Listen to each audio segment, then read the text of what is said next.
yoga and the respiratory system. So I thought for this, I look back at all the courses we've been doing together, and I thought it'd be a nice one just to do a class themed on a different body system every week, and just do a little body tour in that way. So we're going to focus on respiratory system, but we'll also cover skeletal bones and bone health and joint health, muscles, the nervous system, and then circulation, both of blood and lymph around the body. So that's the plan for the next five or 6 weeks. So let's begin then this class on yoga for respiratory health.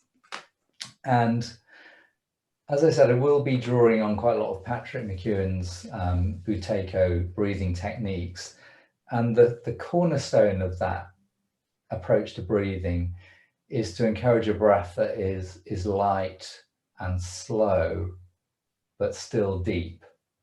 So light and deep seem slightly contradictory, but that the lightness is and I'll try and give you an experience of that in a moment, is that real feeling that as you're drawing in the breath through the nose, it's almost as if you are, leaning over and trying to take in the perfume of a flower. So there's no rapid breathing, there's no sniffing and forcing the breath. It has a very light and subtle quality to it.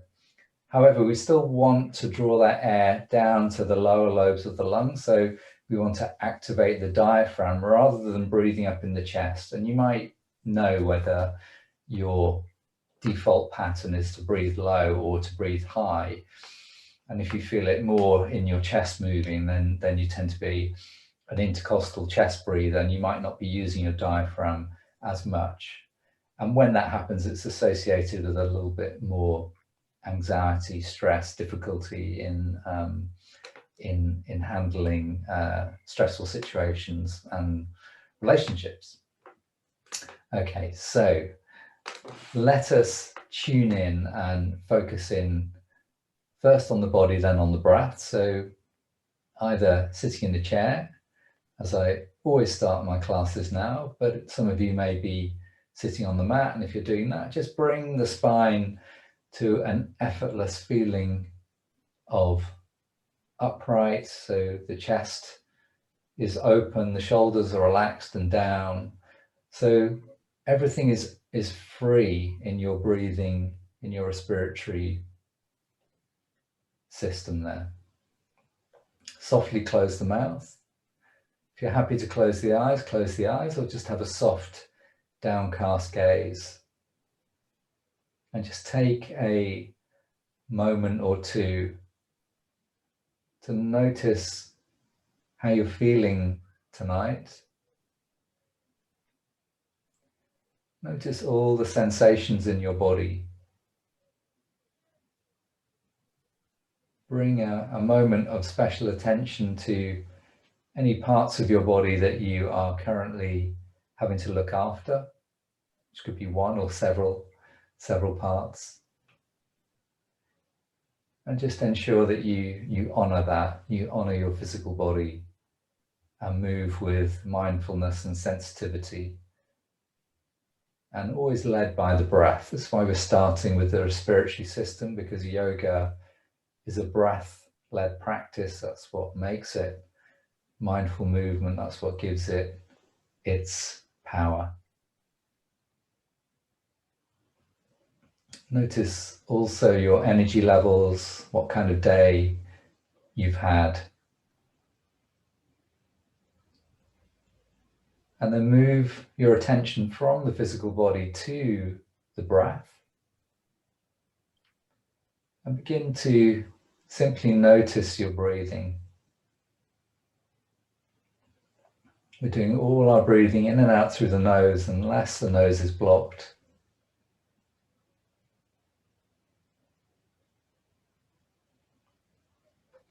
So notice whether your breath has a quality of flow, smoothness.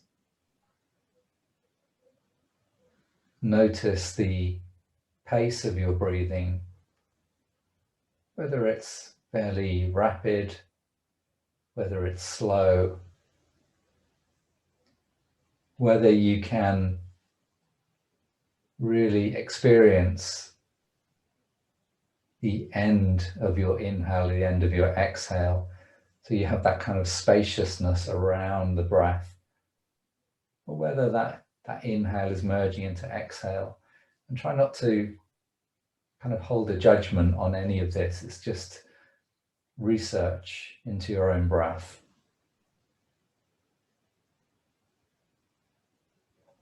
And then notice where you're breathing. Are you breathing deep?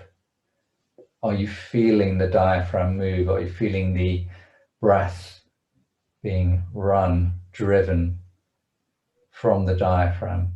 Or does it feel more up in the chest? And if you feel it more up in the chest, see if you can just relax this area of the belly, and on the inhale, really feel that downward movement of the diaphragm, which slightly pushes the tummy out. And as you exhale, there'll be a slight movement back in. This area of the abdomen really needs to remain tension-free in our practice if we're really to reap the benefits of this mind-body practice.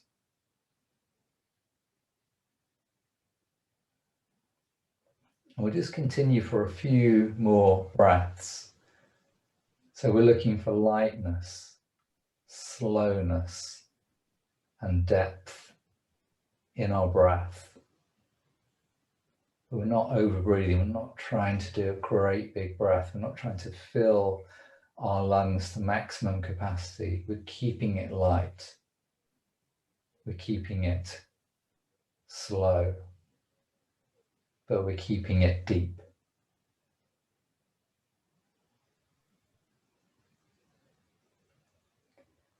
And if you are in the habit of practicing between classes, or you just have a couple of minutes in your day, just sitting and doing this mindful breathing, and perhaps once or twice or occasionally just doing a little count of how many breaths you're doing per minute. And many of you will notice that from about an average of 10 to 14 breaths a minute, you will easily drop that down to 5 or 6 with this mindful, slow, conscious breathing. And that in itself will have a cascade effect on the physical body, on the mind, on the biochemistry of stress, all moving you towards a better place. A place where you feel more centered, more healthy, where you experience wellness simply through the tool of your own breath.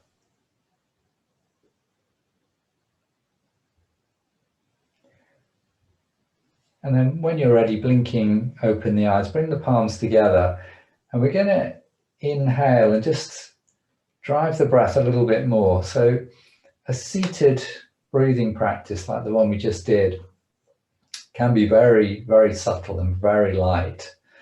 And there are some great benefits to that lightness of breath, particularly for people who are what we would call chronic hyperventilators. And I put myself in that category of tendency to overbreathe.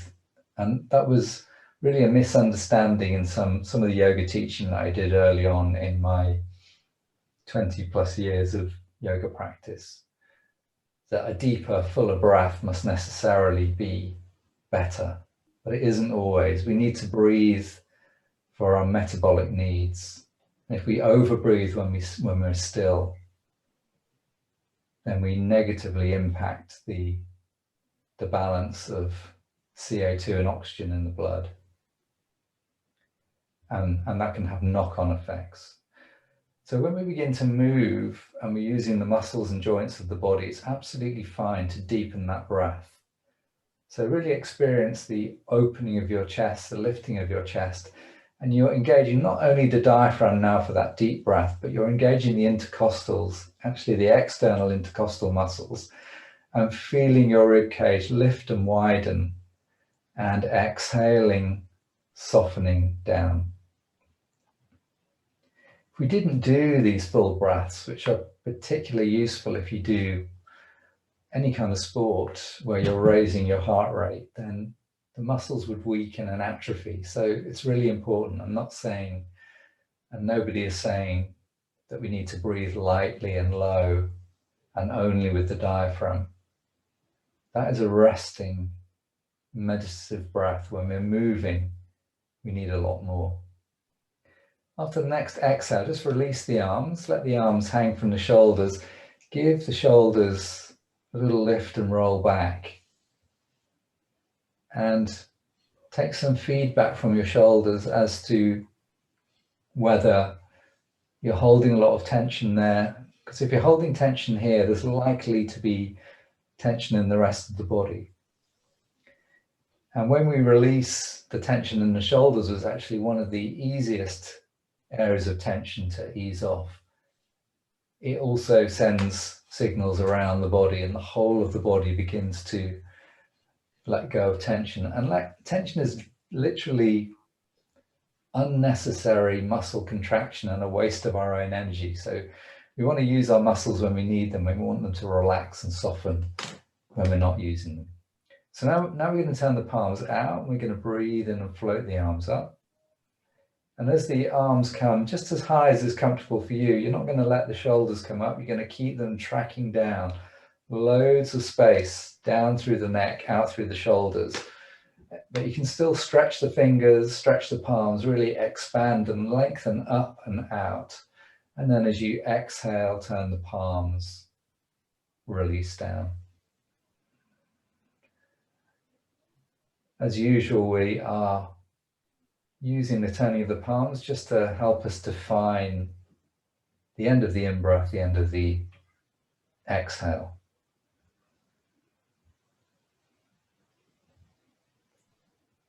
So here's the thing, if you're an old guy like me and you've been breathing in a certain pattern for a long time, it's going to take a while to change that pattern. So if you are a habitual chest breather, I would say I fell into that category. It's a habit I'm just breaking and changing at the moment.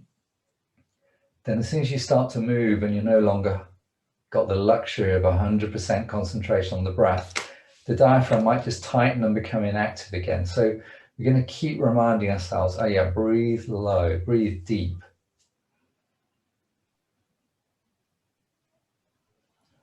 Let the chest be the supplementary capacity that we need when we're moving, but this is the main breathing muscle. This is the main driver of our breath, and then this is added on top. When this takes over and this diaphragm stops working, then problems ensue. Okay, and now we're going to change the practice again. We're going to come into a little bit of a back bend. So there's a couple of back bends in tonight's class because the back bends really open the chest and enable us to explore a comfortable lung capacity within a dynamic movement, which I've already said is absolutely fine. So just if you're sitting in a chair, rest the palms on the thighs. And then as you breathe in, coming up to this cactus arm position. And again, just a comfortable position for you, but the more flexibility you have in your spine, the more you're going to be able to draw the elbows back. So there they are, level with the shoulders. So they're going to track back, track back, track back. They're not coming up, they're staying down. And that feeling is of this part of the chest opening up on inhale and exhale. We're not going to round the back, we're just going to soften the chest, the arms, the shoulders as we breathe out. So just carry on for a couple more breaths with that one.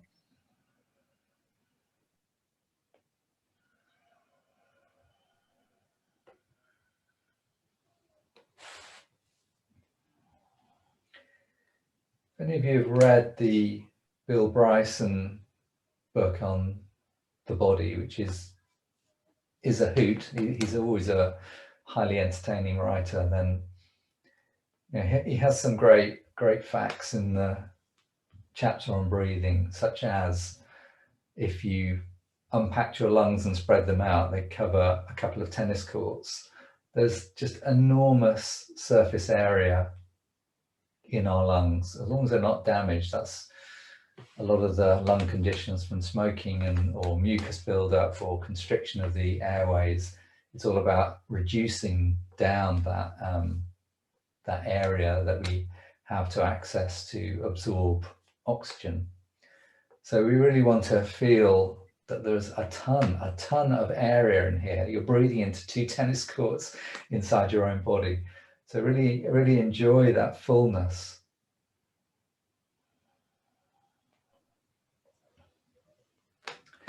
Okay, and then we're going to do one more from sitting, where we will bring the palms together.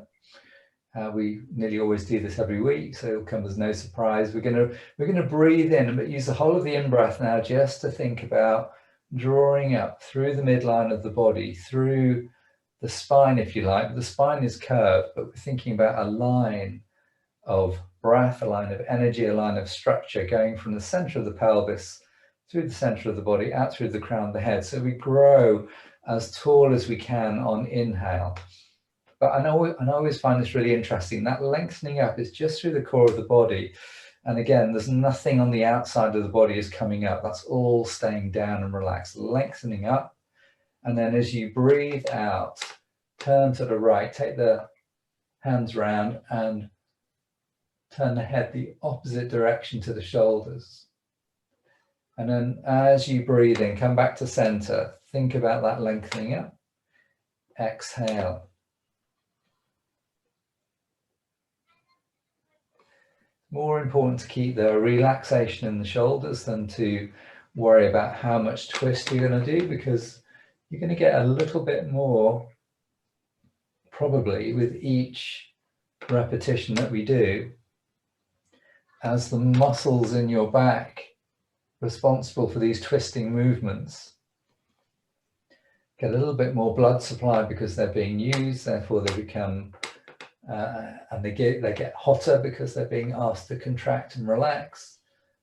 And that is a process of softening in the spine that will naturally give us a little bit more twist with each repetition, which is why doing quite a few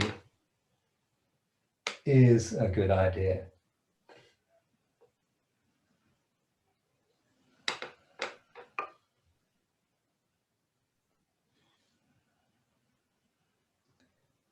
And we'll just go once more to the right and once more to the left.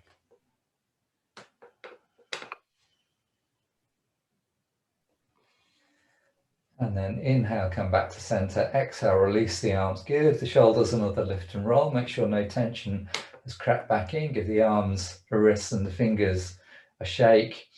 And then just let the left hand hang, or you can grab the side of the chair if you want. Turn the right palm out, but also turn the shoulder out. And then breathing in, take the arm up anywhere that's comfortable for you. If it's comfortable going all the way up, then do. And exhale, coming into a side stretch. My hand's just slightly disappeared. There it is. Draw that elbow back slightly. Breathe in, staying in the stretch. Lift this right shoulder a little bit higher. Exhale, soften once more into the side stretch. And if you can, a third breath here. So we're giving each of these intercostal muscles between the ribs a good bit of lengthening. We're lengthening the connective tissue down the sides here. That is going to help with lots of practices to come. Inhale, come up. Exhale, release down. Re-release the shoulders, give the arms a shake. And then doing the same on the other side. Remember to roll the shoulder out as the palm turns out. Inhale, coming up. And exhale. Side stretch to the other side. So 2 more breaths here in your own time.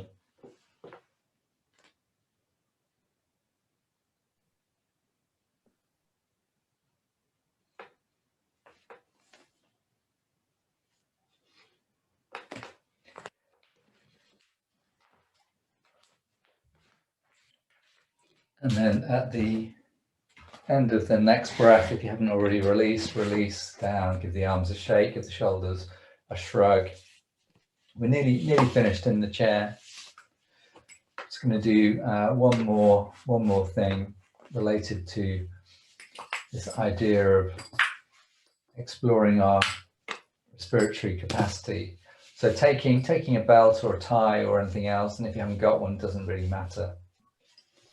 Plenty of width in the belt, and then breathing in, taking the arms up. So with a belt, you can hold your arms up in the air, and it's much less tiring than having nothing there. So you can kind of release the weight of the arms outwards, put a bit of stretch into the belt, and really feel that the chest is lifted and open. So we're going to take 3 breaths here. Still feeling like we're breathing low into the diaphragm, and then noticing the filling of the chest, the engagement of the rib cage.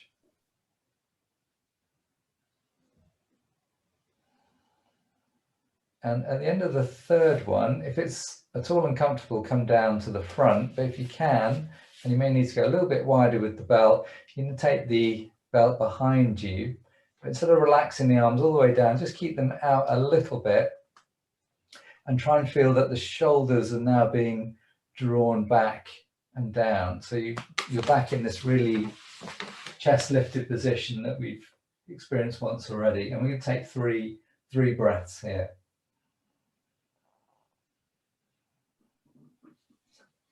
How much can you lift this sternum, this breastbone, in a forwards and upward direction as you inhale? While still experiencing the breath coming right down to the base of the lungs.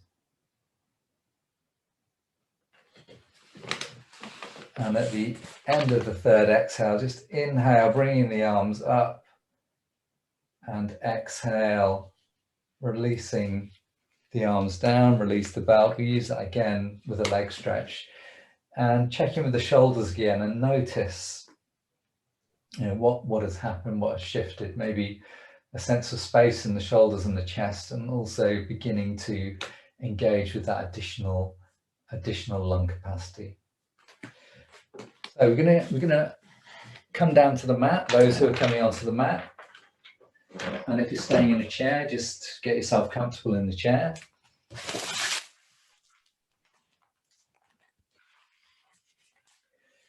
And if you're lying on the mat, then make sure you've got a yoga block or a folded blanket or cushions or something under the back of the head, so the forehead is not lower than the chin. It can be level or slightly higher, so the back of the neck is feeling really comfortable, and that will additionally help to release the shoulders. So from here, we're going to place the hands on the abdomen. We're going to do a little bit of strengthening of the core muscles from here. It's exactly the same as if you're sitting in a chair. So as you exhale, you're going to exaggerate the natural moving in of the abdomen as the diaphragm moves up, but you're going to overlay that natural movement with the conscious engagement of these muscles here, particularly a muscle that wraps around transversus abdominis. Keep the arms relaxed, elbows on the mat. Exhale, navel to spine. So you're not pushing down with the hands, you're just feeling that movement. That will help to build awareness of that sensation. When you're ready to inhale, take the arms either up into the air, or if your shoulders allow, all the way overhead. And then as you exhale, coming back, one hand on top of the other, and engage those abdominal muscles as strongly as you would like to. It can really be as strong as you want to work, as long as you've got no medical reason to do that, and you don't have you haven't just eaten a big meal or anything, or it doesn't feel uncomfortable. So from the chair, it would be inhale up and exhale, drawing in exactly the same. Let's continue with that for a couple more breaths.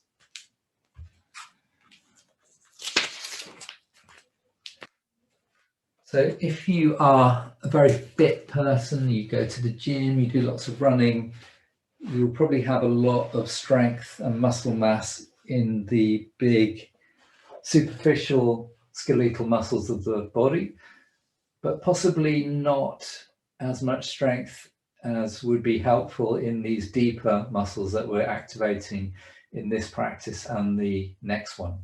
So this is one that's really worth doing. It also is very nice for the back. And if you're noticing that, especially if you're lying on the mat, that exhale down really flattens the lower back. That's why we're keeping the knees bent and creates space in the lumbar spine and can help to release any muscle tension there. So let's say next exhale is the last one of those. And then if you're sitting in the chair, you're just gonna take the body, upper body forwards to release. And if you're on the mat, bring the knees in and take a little rock from side to side. Keep the head on the mat. You can roll the head the opposite way to the knees just to keep a little bit of twist going. So this would be the chair version. And then we're going to do our second core strength. As I'm in the chair, I'm just going to show you the chair one first of all. So on inhale, you're going to kind of hang steady, just sit with the feet flat on the floor, nicely grounded. And then as you exhale, you're going to draw in those same abdominal muscles, but you're also going to draw up the pelvis. I'm just going to describe that as drawing up the pelvis. So for some of you, that just might mean contracting the glutes. And if you are able to work at a slightly more subtle physical level, you might just be able to draw up the pelvic floor and keep the glutes a little bit less active. If you are working on the mat, you're going to do the same, but there's an additional layer to this of abdominal strength. So from this position, with the knees in over the chest, palms down, exhale, pull the tummy muscles in, pulling up the pelvic floor, and that will draw the knees in. So feel like the knees move in because of the engagement of the core muscles, not because you pulled the knees in. So it's a result of that movement. Just doing it on exhale, remember. So as the knees move away and everything softens, you're breathing in through the nose. Slow, low, subtle, soft. As you exhale, you're really engaging, and you can make this as strong as you like. So it's a very safe position, and you're thinking about lifting the tailbone and the sacrum off the mat if you're working more strongly. And if you're working more subtly, then just that sensation of drawing in and the movement of the knees in will be sufficient. So keep going with that for a few more breaths. If you find that hard, a lot of people do, it is an indication of more work needed on those deeper core muscles, because you might be able to do lots of sit-ups where you're jerking yourself up and using your rectus abdominis. But in this one, we are really engaging deeper muscles and then a little bit of that muscle as we draw the knees in towards the end of the contraction.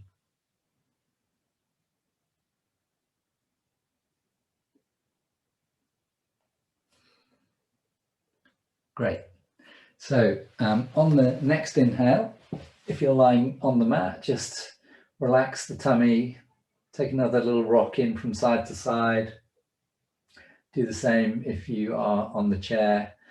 And then we're going to take one hand onto each knee, separate the knees and circle, big slow circles, inhaling for half a circle, exhaling for the other half.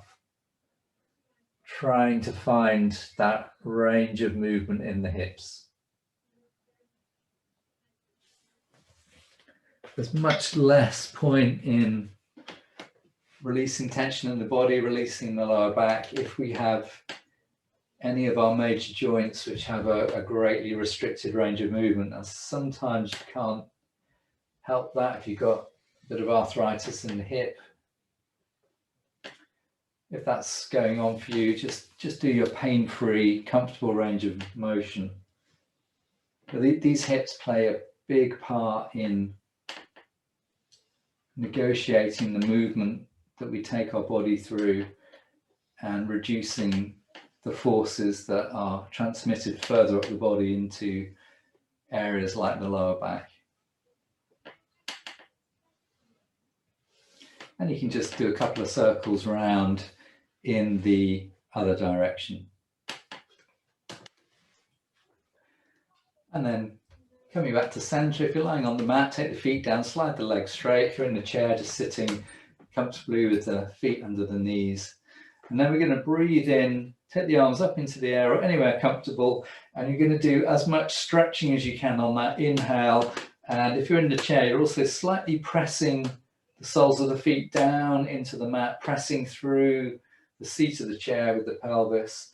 And then as you exhale, go from tension to softness.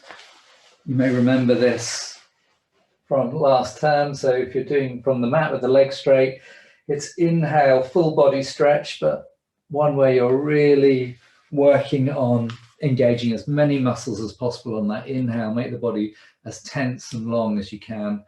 Exhale, softness. Think of this as another opportunity just to kind of hold a mirror up to your own body and look at your innate ability to create tension and release tension. And how much of that can you do? Most of us are quite good at creating the tension on the inhale, but can you let it all go on the exhale? And then finish that practice by holding the tension position, either seated or lying down, for 3 to 5 breaths. And just notice how your breath is. We're still trying to keep it smooth and slow and low, even though we're engaging lots of muscles. What you don't want is the tension in the body to transmit into tension in the breath. And after 3 to 5 breaths, whatever feels good to you, just come into the release phase and let the body go as soft as possible. Let your breath become soft and subtle once more.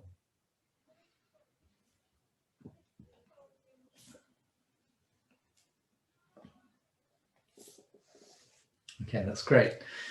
So we did some dynamic twisting earlier, so we're just going to come into a held twist this time. So if you are working on the mat, come back into semi-supine, and you can either work with the feet hip width apart, feet together, and really only for people who are experienced with no spinal issues, knees in over the chest, because that makes for quite a deep twist. And you're going to take the knees over to the right and roll the head the other way. It's really important that both shoulders remain on the mat. So if one of your shoulders is getting pulled and lifted off the mat, then come out of it and go for a less demanding foot position. If you had the knees in, take the feet back down to the floor. For those in a chair, if you don't have sides on your chair, then turn sideways and rotate round and hold the back of the chair. And when you've turned as far as you can in that direction, leave the shoulders where they are, turn the head back in the opposite direction and hold for 3 to 5 breaths.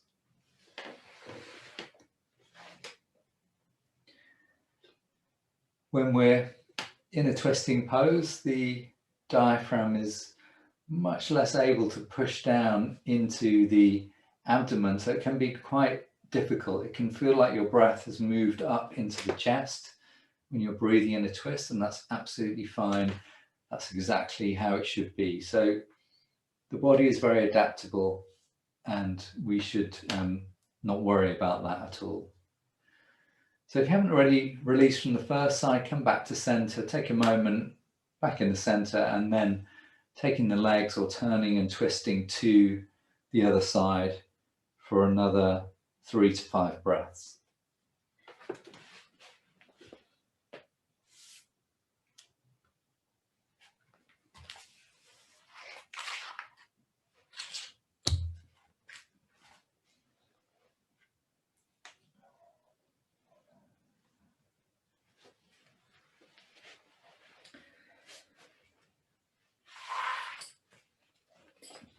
And then in the next breath or two, releasing from the twist. In a chair, just gently folding forward over the thighs, using the hands to support the upper body. And if you're on the mat, draw the knees in, take a little rock from side to side. And then taking hold of your belt, so left foot's going down, belt is coming around the right foot. And we're just going to find this position where we're keeping the shoulders down, the shoulder blades are flat against the mat, the elbows are nice and wide. We've got plenty of belt between us and the foot, and you're kind of opening this right hip with this position. I've got the thigh and the knee really tucked in and pressing against the rib cage. And then inhale here and exhale. Allow this leg to come into just the right stretch for you. And then inhale, completely release the stretch in that hamstring by bending the knee, drawing it in, and exhale, lengthen.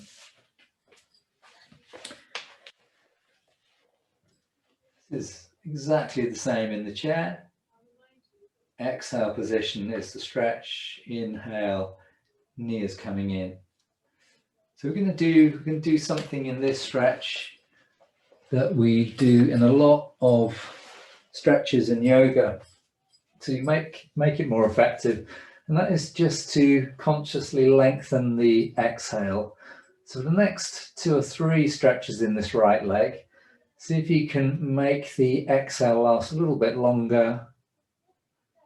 Make sure all the out breath is gone. And only when you feel the beginning of the in-breath, that's your cue to bring the knee back in. Just a normal in-breath and a lengthened exhale.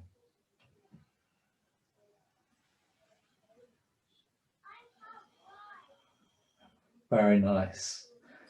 And keep going for a couple more of those dynamically.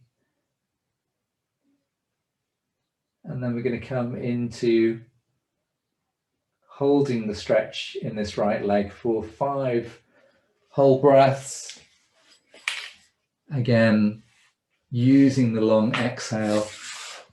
If you're in a chair, you should be okay to hold that breath because the belt is taking the weight of the leg. But if it gets too much for the arms, just do 3 breaths in the held position.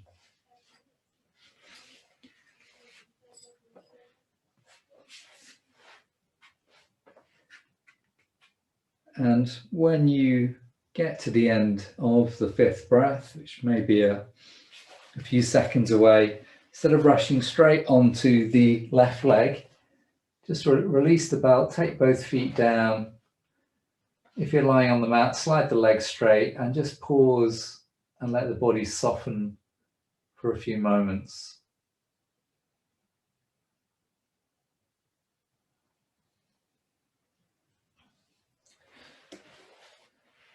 Notice the sensations in that right leg. Allow the space you created in the back of that right leg to really be noticed by your conscious mind, really felt in your body, and therefore becoming part of your body journey, your body memory. And then moving onto the left leg, doing exactly the same. Breathing in, drawing the leg in. Breathing out, stretching out the back of that left leg and deploying your longer exhale. Even if it's only a second or 2 longer than the in-breath, that's absolutely fine. And some of you with more years of experience in yoga might be able to really find a lot of space there in which to stretch before you breathe in. But don't put the breath under strain. Don't wait too long. Stay in the sweetness of your own natural rhythm of breathing.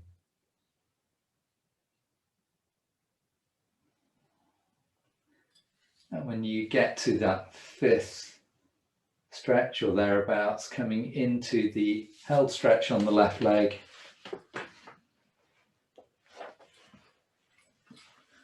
Sometimes it helps to just close the eyes and these held stretches so you can devote the whole of your attention to the sensations in the back of that left leg and really integrate those sensations into the complex way in which we relate to our bodies, both consciously and unconsciously, and through muscle memory and body memory.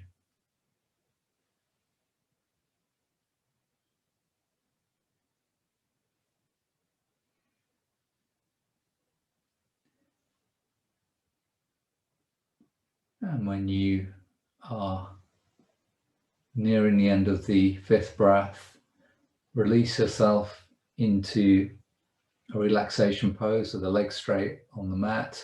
We're just sitting comfortably, quietly in the chair and noticing the sensations in both legs now, the sensations in the body overall. The particular and slightly different quality of that long exhale, particularly calming, centering and focusing. Okay, we've just got one more where we will work for those in the chair as you were, or for those on the mat lying on the back. So if you've got anything under the head, just slide that away. Have the feet hip width apart and just bring the feet in so they're roughly stacked under the knees, and do a little bit of subtle engagement so that the lower back feels like it's resting flat against the floor.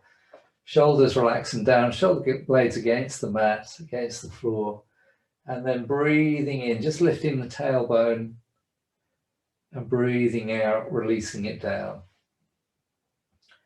And breathing in, lifting the tailbone and the sacrum, and breathing out, long exhale, release it down.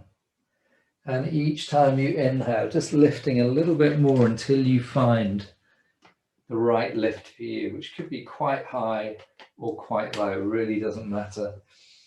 And the same in the chair, breathing in and breathing out.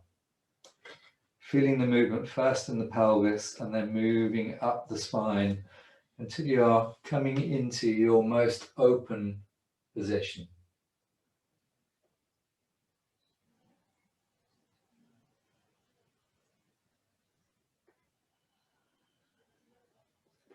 So we're still using the long exhale. The release is longer than the posture, the back bend shape that we're making in this part of our inhale practice.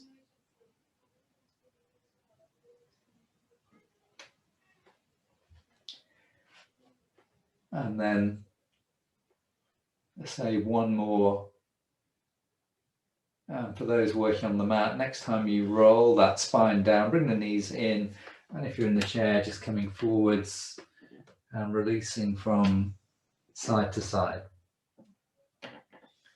So we're going to make a transition now to cat. If you're on the mat, you're going to turn over, you're going to put a thick blanket or a cushion under the knees. If you're working in the chair, you're going to start with the hands, arms straight, hands towards the kneecaps. And you're going to breathe in and draw the chest forward and through, and breathe out, really tucking the chin in, rounding the back. So this is all about spinal flexibility. Slightly more problematic doing it in the chair with the spine in gravity, and not as good as being able to do it out of gravity, but still helpful for the mobility of our spine. Those working on the mat, remember, if you have any wrist or shoulder issues, just take the blanket a little bit closer to your chair.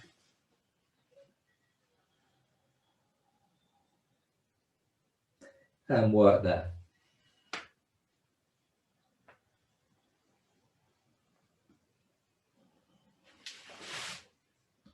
Let's do a few of these, a few more of these, so you can really begin to knit together the sections of the spine, the lower back, which tends to be pretty mobile, the neck, which tends to be pretty mobile, the thoracic spine in between, which is half the spine, which tends to be a bit stiffer, and kind of integrate the movement so it feels like one spine is moving. And that can sometimes mean just reining in the amount of movement of the head and the lower back to create more of a whole spine experience, which will benefit you more in the long run.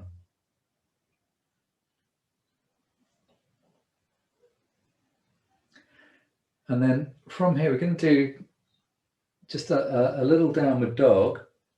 And if you're used to doing this with the hands on the mat, if you can take all that weight bearing through the wrists and the shoulders, feel free to do that. So you'll be inhaling, tucking the toes, and exhaling, head down, hips up, working with the knees bent to begin with, and then moving the legs towards straight. Maybe you're doing a little bit of walking the dog with the breath, exhaling, straightening one leg, inhale and exhaling, straightening the other.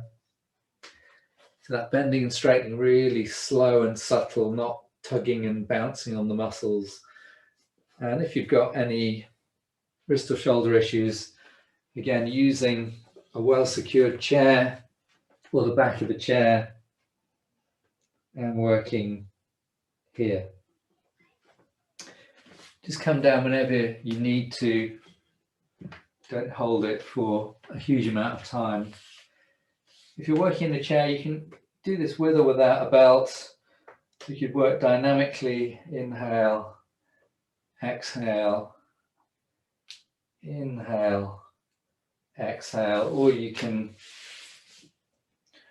work with the belt and focus a little bit more on the hamstring end, and then release the belt and just focus on the arm.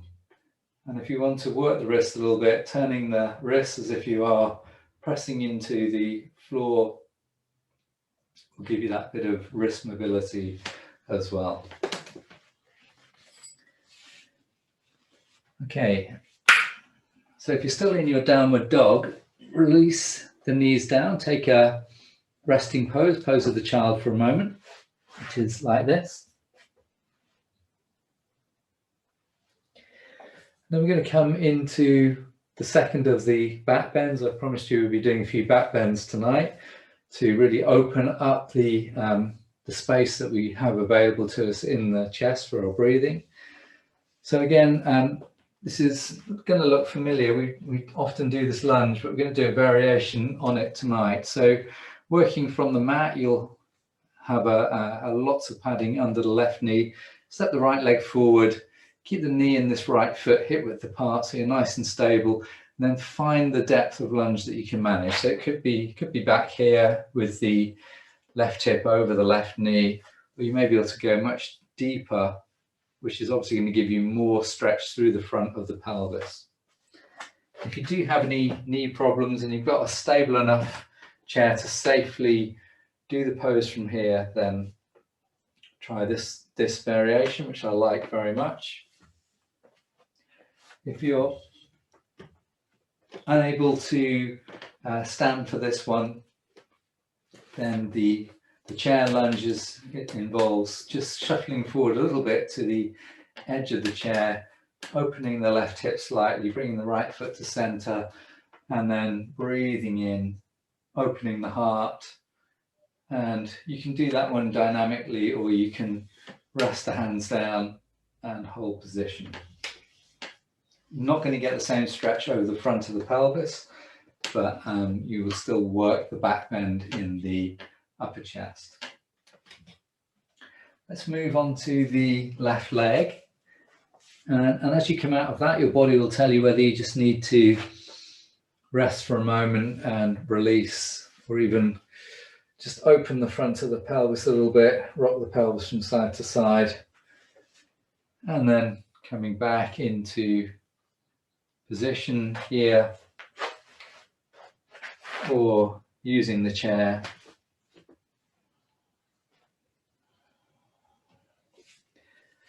Avoid turning the back foot out very much so that you keep this as a back bend, that you're really opening and lengthening through the front of the pelvis rather than an inner thigh stretch. So back toes are not turning out very much.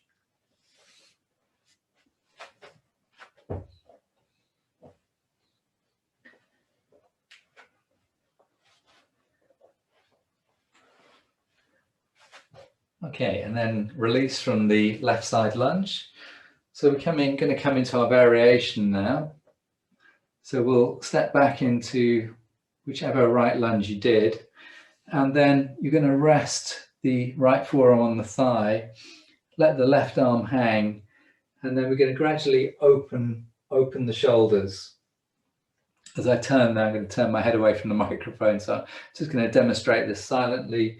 And you can either extend that arm up, or you can place the back of the hand on the lower back and draw right shoulder down, left shoulder up and back.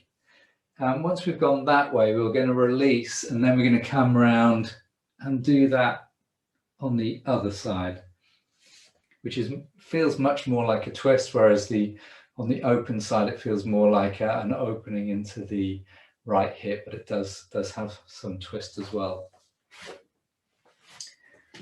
So just working into that. If you can hold each position for 3 to 5 breaths on that right side, that would be great. And if you're working in a chair, then you've got this option and this option.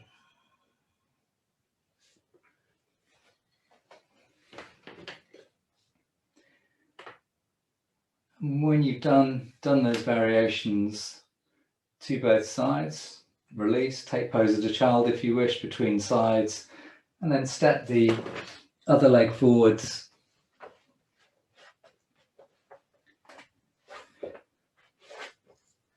And work in exactly the same way. If you want to go even further, instead of resting the forearm here, you can take the hand down onto the floor to open up, or lower back.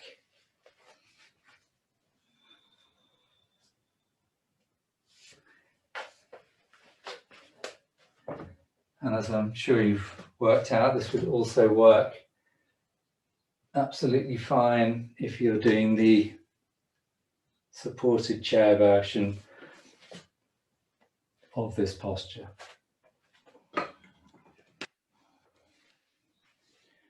Keep working through those 2 sides and the 2 variations on each side. Try and keep your breath in that slow and deep and easy rhythm.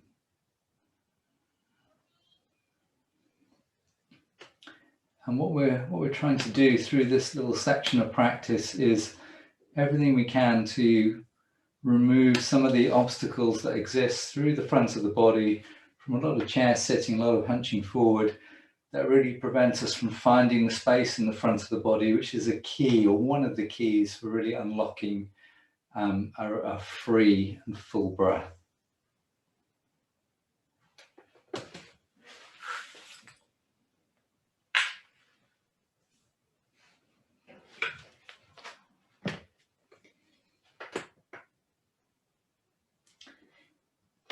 Lovely. So we will finish off that practice. Take a counter pose if you're still working, and then either coming up to standing or sitting in your chair. And if you're standing, separating the feet, rolling the shoulders back, taking the palms out, and breathing in, sweeping the arms up, bringing the palms together above your head, and exhaling, drawing the hands down through the midline. Just do that a couple of times, coming back to center, back to the midline of the spine, back to the steadiness of the breath.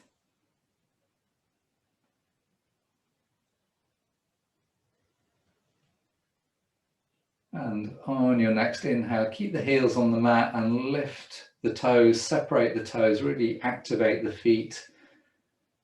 This is helping us find our standing foundation, but also awakening the feet, lifting the toes again, relaxing them down on the exhale, and then on the next two breaths, keep the toes down, let the heels float up as the arms come up.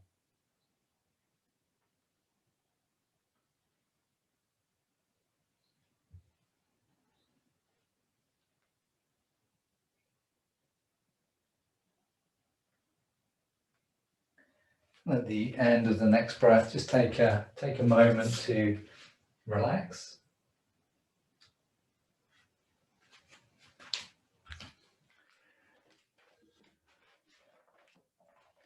So if you need to do the balance pose in the chair, I'll show you the variation for that. If you're able to come out of the chair and actually work on the balance on the feet, have as much support as you need using a wall or the side of a chair. We're going to work on tree pose most weeks of this course.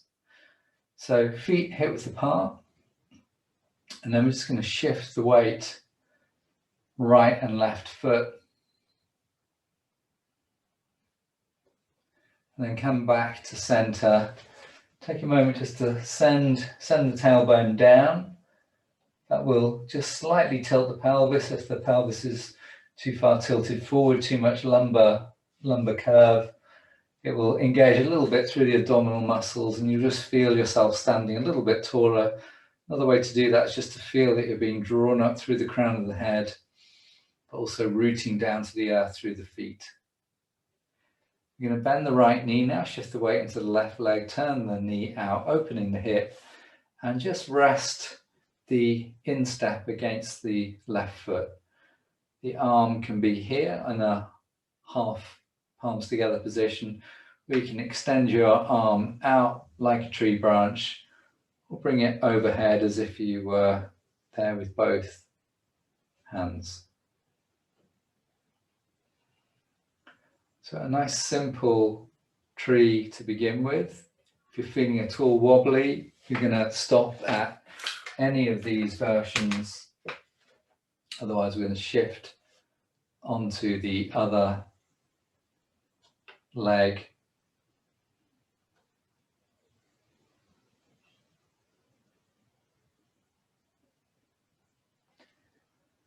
Try to keep your breath really light and slow and smooth.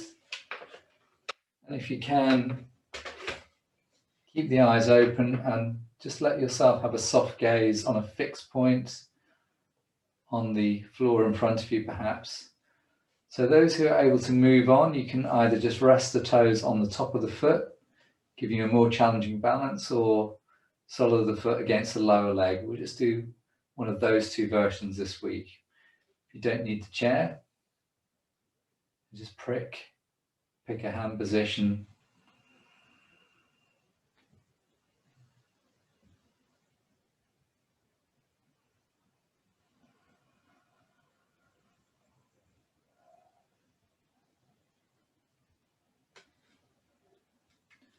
When you're ready to release, bring the knee back to center, release it down, shift the weight from leg to leg. So one more, balancing on the right leg, lifting the left leg.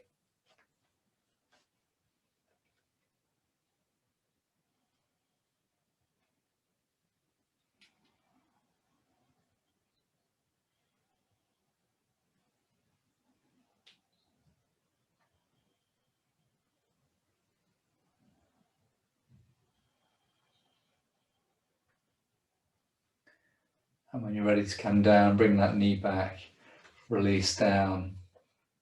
Take a moment or two in mountain pose. Notice exactly how you're feeling.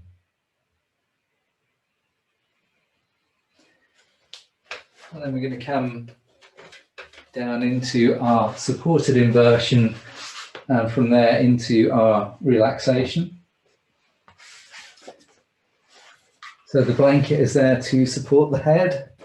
Ideally, if you have one, place a yoga block under the pelvis.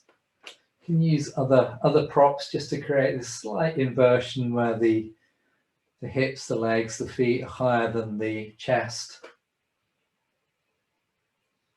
Come back to the midline of the body, have the nose pointing up at the ceiling, arms arranged equally either side of the body, and either holding a soft gaze up to the ceiling or closing the eyes.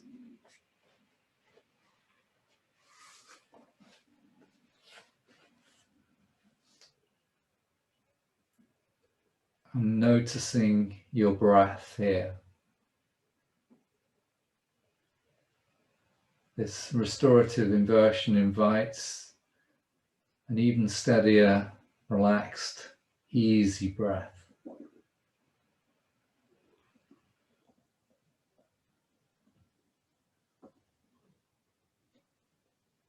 Feel as if all the practice that you have done so far tonight through this final inversion is just being allowed to be absorbed into the memory of every cell in the body.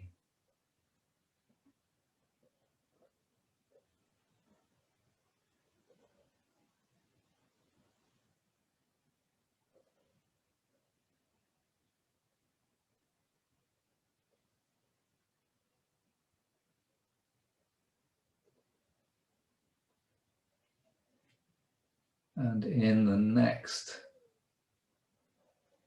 2, 3, 4 breaths, when it feels right for you, release from the inversion and come into your preferred position for relaxation.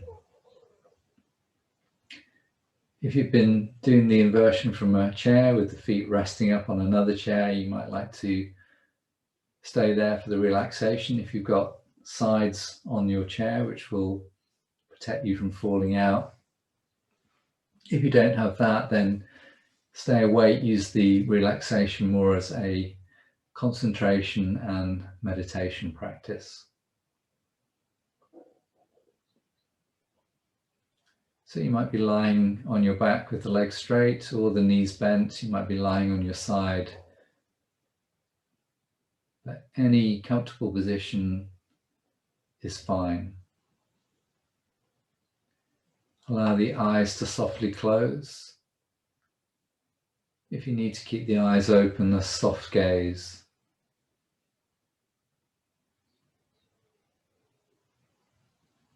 Be aware of the whole of your body once more and every sensation you experience in it.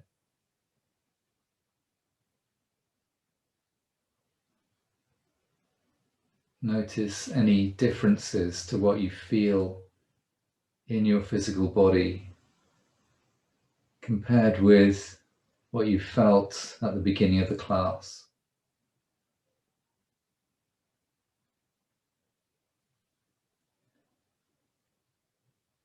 And then notice the sense of touch through the skin, firstly with all the clothes touching the skin, and then noticing in particular the points of contact to the earth, to the ground, perhaps mainly through the back, perhaps mainly through the hips, perhaps mainly through the sides of the body. And as you breathe in, begin to focus on your points of contact to the ground.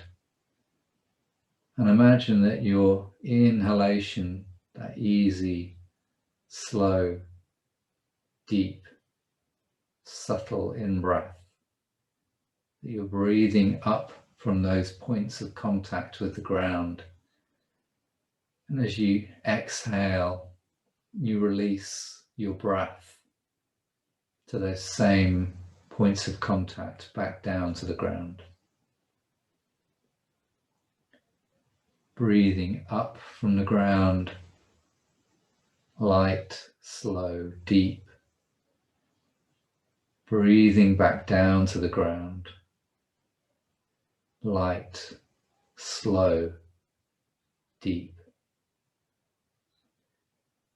Inhale up from the ground.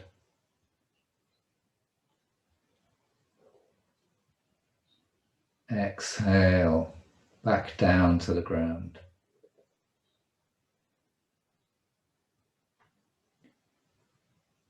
Just keep that simple visualization going, synchronized with your own breath, and inviting yourself to surrender to the support of the ground a little more deeply and fully with each exhalation that you take.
And then let that practice go and just spend the last couple of breaths of your relaxation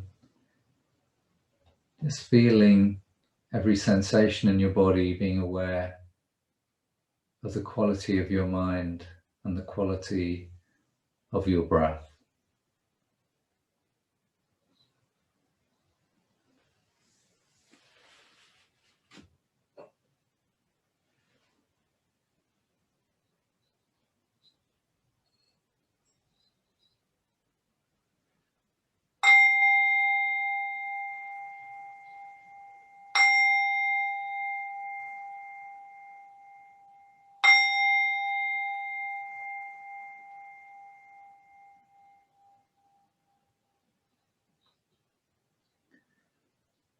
And then allow your breath to deepen. Wriggle the fingers, move the toes, stretch into your arms and your legs in any way that feels good. And if you are lying on the floor, bend the knees, roll on over onto your side. And in the next breath or two, coming back up to sitting, which could be on the mat or back in the chair.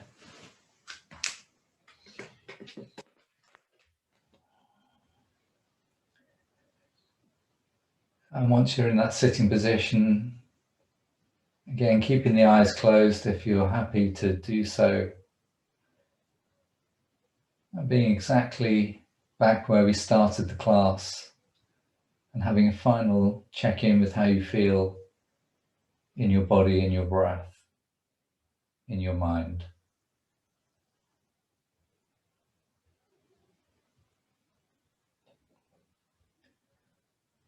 And if you do get a chance to do some practice between now and next week, just bear in mind those simple principles of breath,